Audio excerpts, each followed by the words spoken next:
Sit down. Yeah? Who are you playing today? I am, well, I guess I'm kind of the main character in this trailer. Action.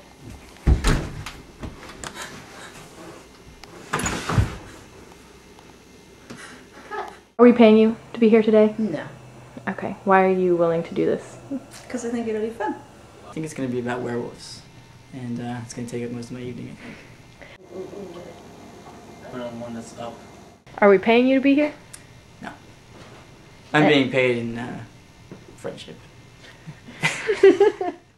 Earlier I would just go to friends or people I knew who were actors, but sometimes you would end up maybe with not as great of an actor as you can. You can get away with bad acting, and you can also get away with pushing the boundaries of violence a little more. You know? You can spray that much more blood. I'm one of those people who really believes that if the story is pretty good, if the plot's really good, that, you know, the effects are kind of secondary. Horror films always have a core audience out there. There's always people on weekends looking for, you know, quality, you know, horror films. I think they grade low-budget horror movies, and actually some people look forward to them. Like, I mean, if it's stacking on the shelf and you see, like, you know, Hollow Man 2, and then you see, like, Killing Clowns with Midgets, some people are going to pick the midget movie. So you got to hit some kind of a niche, you know, with these films. I mean, we couldn't go out and do a romantic comedy. Forget it. Nobody would be interested in it because there's no names. People like horrible horror movies. Why do you like horrible horror movies? I like horrible horror movies because they're hilarious. And? Action! You know, I can't just sit around by myself and kind of watch a bad movie and kind of make fun of it. It's just, it's not very fun. But it is fun if you have, you know, a couple witty friends over. I think you'd have to kind of appreciate to some extent what the filmmakers are trying to do.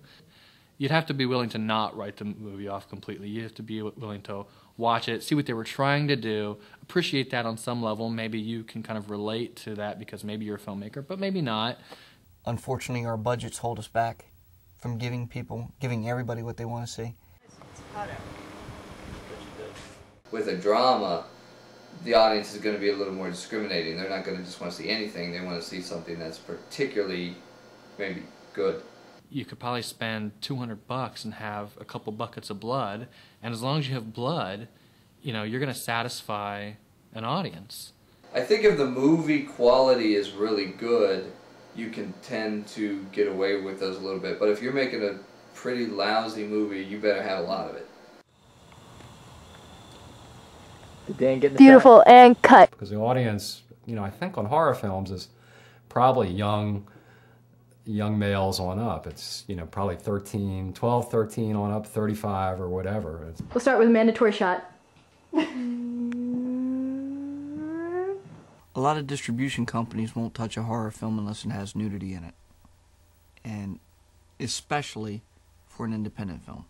If I include boobs in my film, I have a much better chance of selling that movie. In today's market, you got to put in those exploitative elements to really make a sale. It's important because it's expected.